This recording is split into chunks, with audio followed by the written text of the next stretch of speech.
the inner history of a day. We seldom notice how each day is a holy place where the Eucharist of the ordinary happens, transforming our broken fragments into a continuity that keeps us. Somewhere in us, a dignity presides that is more gracious than the smallness that fuels us with fear and force. A dignity that trusts the form a day takes. So at the end of this day, we give thanks for being betrothed to the unknown and the secret work through which the mind of the day and the soul of the heart become one.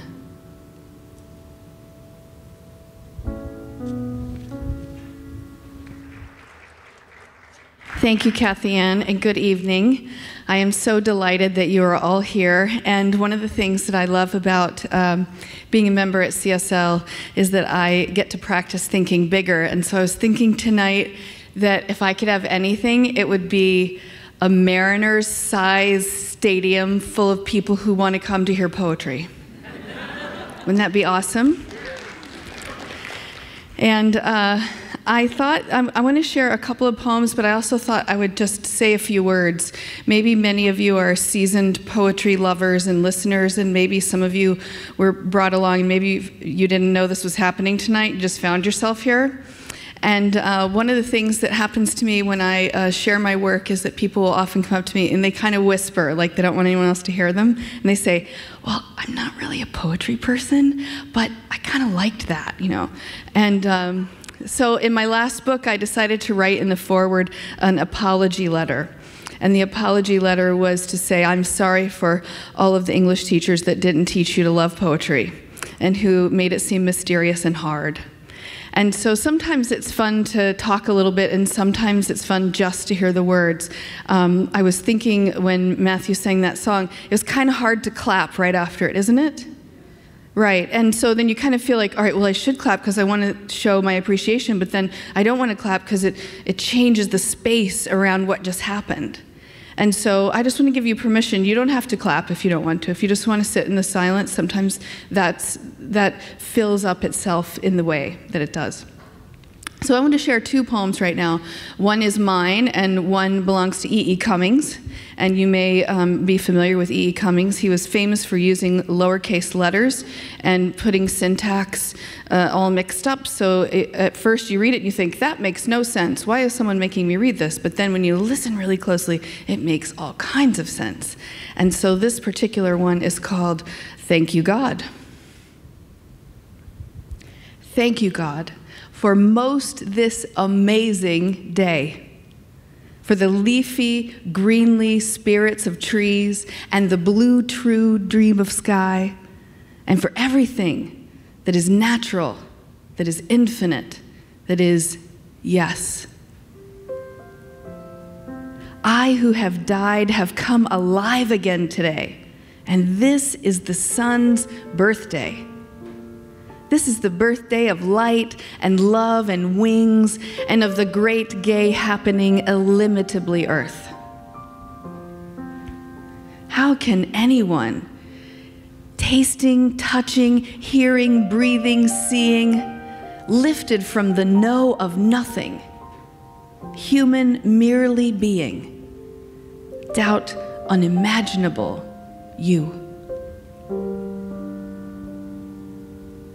How can hearing, tasting, touching, seeing, breathing, lifted from the no of nothing, doubt unimaginable you?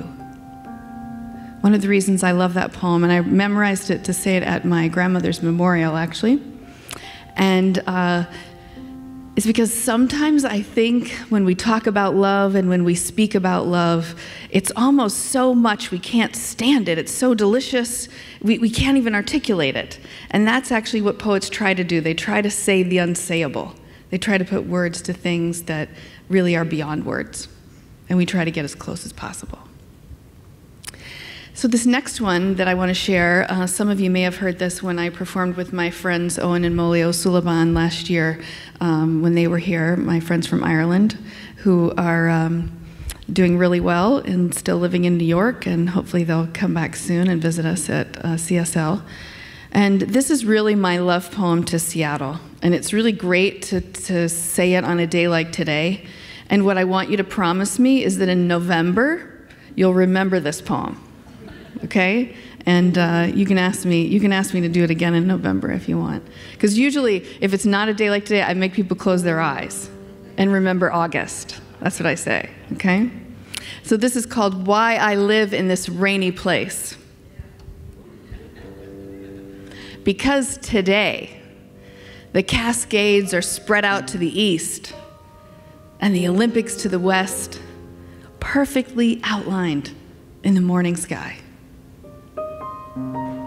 Because I'm likely to be stopped still by a blue heron, my morning walk on Alki Beach, the Space Needle spire rising in the distance.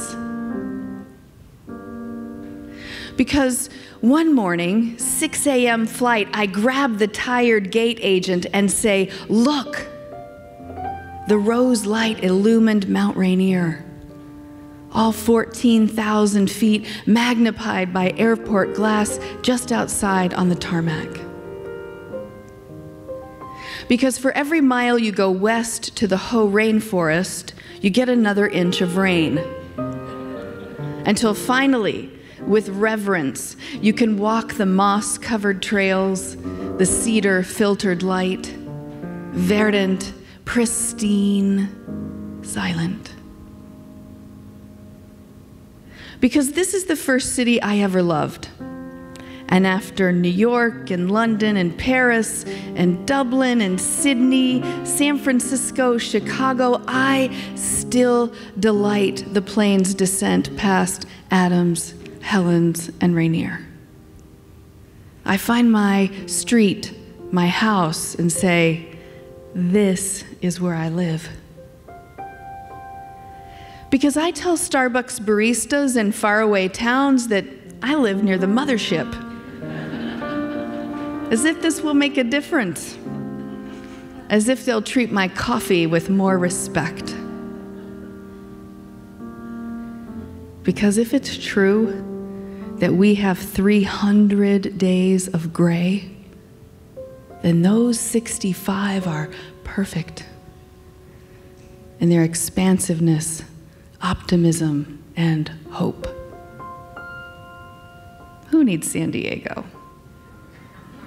When here, the weather reminds us that change is indeed inevitable, and our days to come are filled with sun.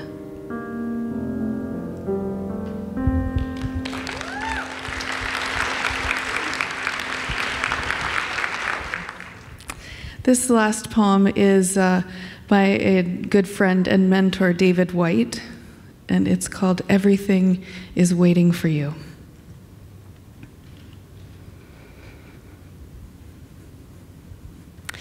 Your great mistake is to act the drama as if you were alone, as if life were some progressive and cunning crime with no witness to the tiny hidden transgressions.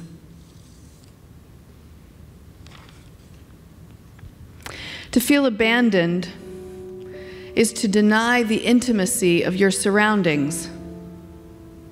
Surely, even you at times have felt the grand array, the swelling presence, the crowded chorus crowding out your voice. You must note the way the soap dish enables you, or the window latch grants you freedom. Alertness is the hidden familiarity. Alertness is the discipline of hidden familiarity. The stairs are your mentors of things to come. The doors have always been there to frighten you and invite you. And the tiny speaker in the phone is your dream ladder to divinity. Put down the weight of your aloneness and ease into the conversation. The kettle is singing even as it pours you a drink, and the cooking pots have left their arrogant aloofness and found the good in you at last. All the birds and creatures of the world are unutterably themselves. Everything